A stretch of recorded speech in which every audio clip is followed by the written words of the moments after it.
Let's start with one of the most documented guitar disasters in rock TV history, the MTV Video Music Awards in 1991. Poison's biggest stage, biggest moment, and biggest audience. And CeCe DeVille arrives apparently not entirely on planet Earth. He launches into the wrong song, then proceeds to play it out of tune anyway. Then he unplugs his own guitar mid-performance, like he's rage-quitting a video game with millions of people watching live.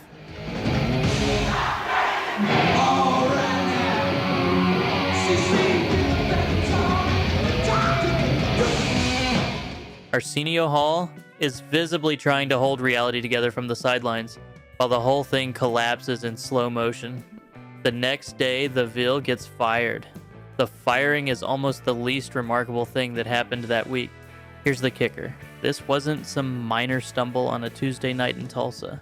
This was the VMAs, the single biggest rock TV moment Poison ever had.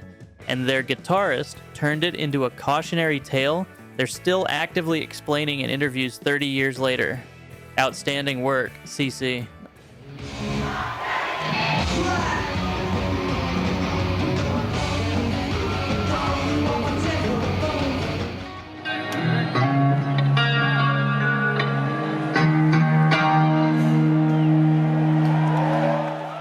Okay, it's the first show. Kirk Hammett has had a rough few years, and I say that as someone who genuinely respects the catalog. But the evidence keeps piling up. There's the Lux Eterna solo, widely mocked as among the worst of his entire career. Then MetLife Stadium, night one of a world tour, 80,000 people, and he forgets the intro to Nothing Else Matters. Then Hellfest 2024, a visibly fumbled Master of Puppets solo caught on camera.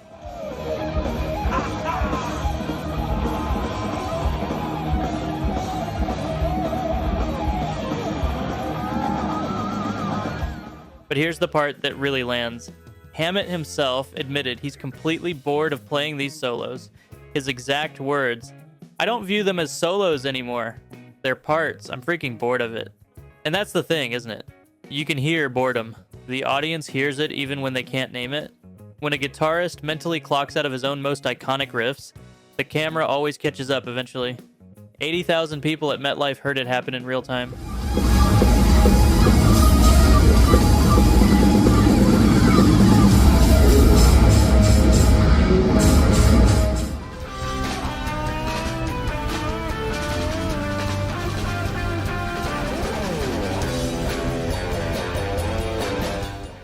Here's a solo that tells you everything about what happens when a musician absolutely refuses to care. Steve Howe, prog rock legend, guitarist of Yes, a man whose technical vocabulary makes most players weep, was essentially dragged into recording the solo for Asia's Heat of the Moment. He hated the song. Management had to convince him to play it at all. They recorded it at 2 in the morning, reportedly to underline just how seriously no one was taking it. The result is one of the most discussed bad solos in classic rock history.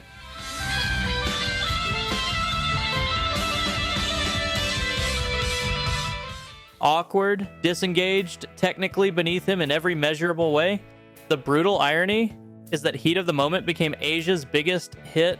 Howe's reluctant, sleep-deprived, 2 AM solo has been heard by more people than almost anything else he's ever recorded. 40 years of fans have been wincing at 17 seconds of a genius who simply declined to show up. The guitar doesn't lie.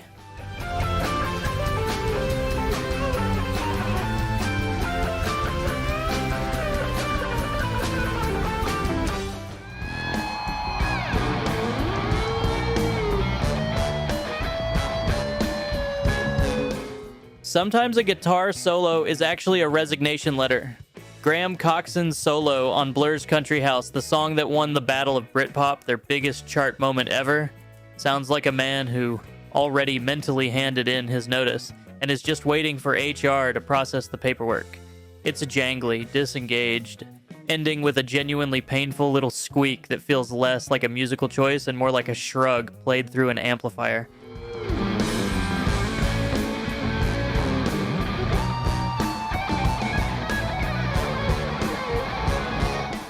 And the timeline holds perfectly. Coxon officially quit Blur in 2003, 7 years after Country House. But listen to that solo, and you'd swear he already knew in 1995. No commitment, no investment. Just a guitarist technically present in the room, while his brain was clearly somewhere else entirely. Damon had the smash. Coxon had the exit ramp. He took it 7 years later, officially. But that solo is pretty strong evidence he found it the afternoon they recorded the track.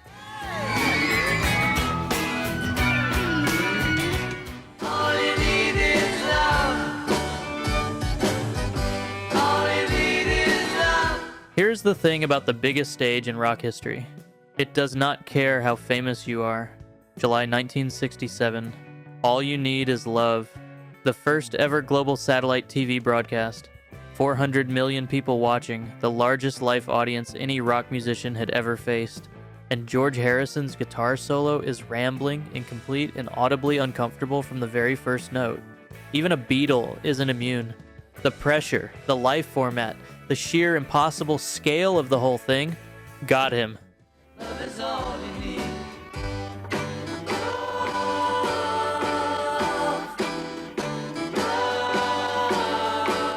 Which is honestly one of the most human moments on this entire list.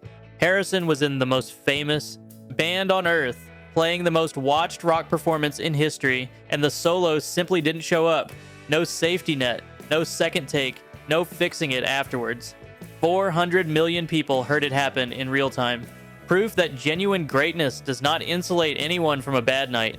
Not even him.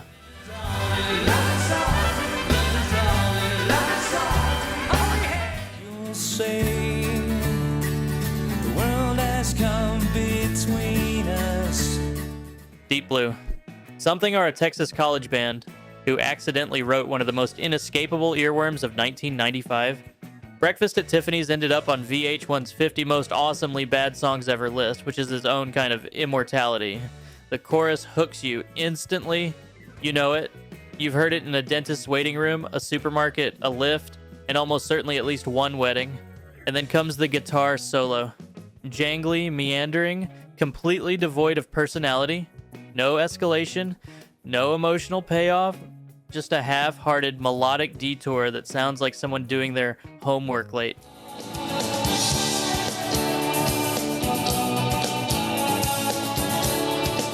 An obligation played out loud. Here's the genuinely cruel part. They re-recorded the entire song for a second album. Same solo, they kept it. After everything, after the critics, after VH1 immortalized its badness, they listened back and decided, yes, that is the one we want. One moment to get it right. The chorus nailed it. The solo did not.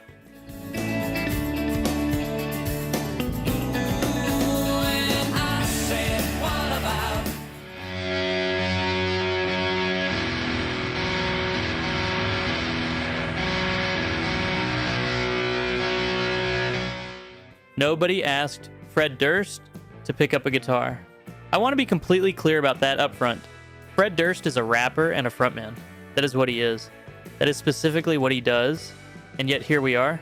Limp Bizkit's cover of Nevermind features a guitar solo that Watch Mojo placed on their all-time worst list, describing it as an embarrassing exercise from someone who seems genuinely very pleased and self-satisfied with the results.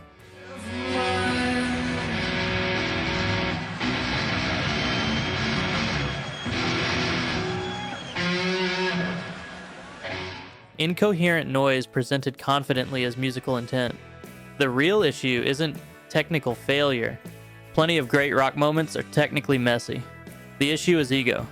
This is what happens when nobody in the room is brave enough to say stop, when the person holding the guitar believes firmly that the guitar is lucky to have them. The guitar didn't fail Fred Durst. Fred Durst failed the guitar. Everyone present in that studio failed him by not hiding the instrument.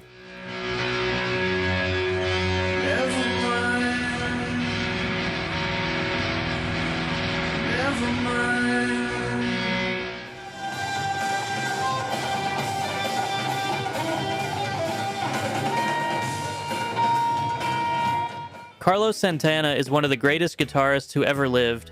That sentence requires no qualification whatsoever. But the past couple of years have raised a question nobody particularly wants to answer out loud. Should he still be out there? He collapsed on stage in Michigan in 2022.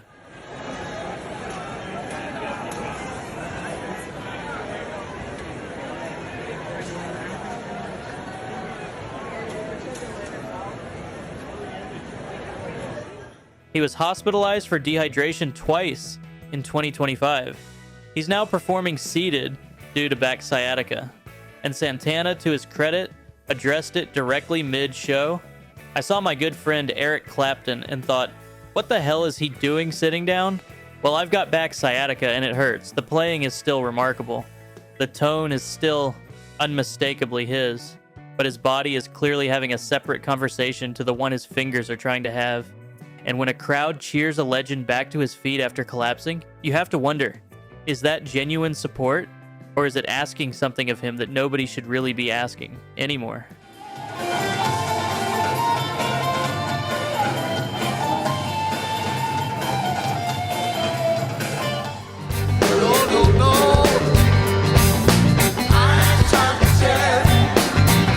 Eric Clapton at 80 can still technically play.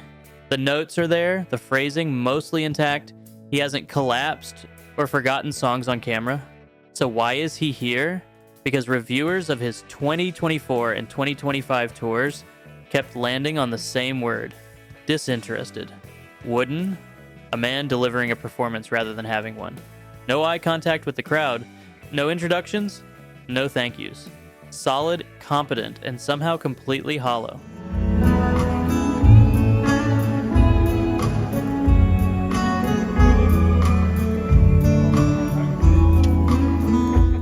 Clapton has openly discussed his hearing loss, tinnitus, and the peripheral neuropathy affecting his hands.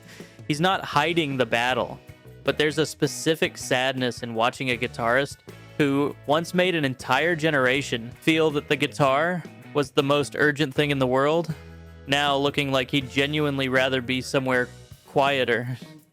Slow hand has become literal in ways he never intended. The technique is still present.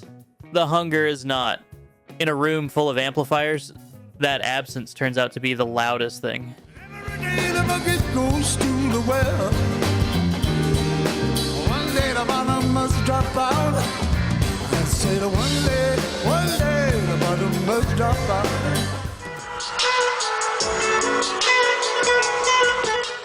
And then there's Lil Wayne, which is honestly the perfect note to close on. This entire video has been about legends stumbling, icons declining, gifted players having difficult nights. And then there's someone who simply decided one day he was a rock guitarist. 2008 MTV VMAs electric guitar. A solo so chaotic and off-key, it became an instant and lasting meme.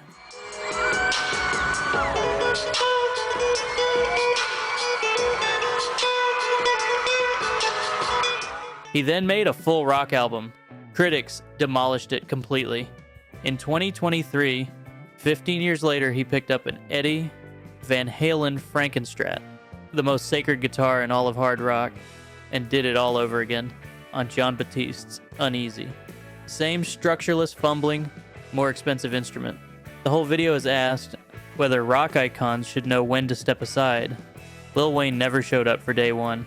At least everyone else on this list earned the right to have a bad night. Wayne never earned the night in the first place.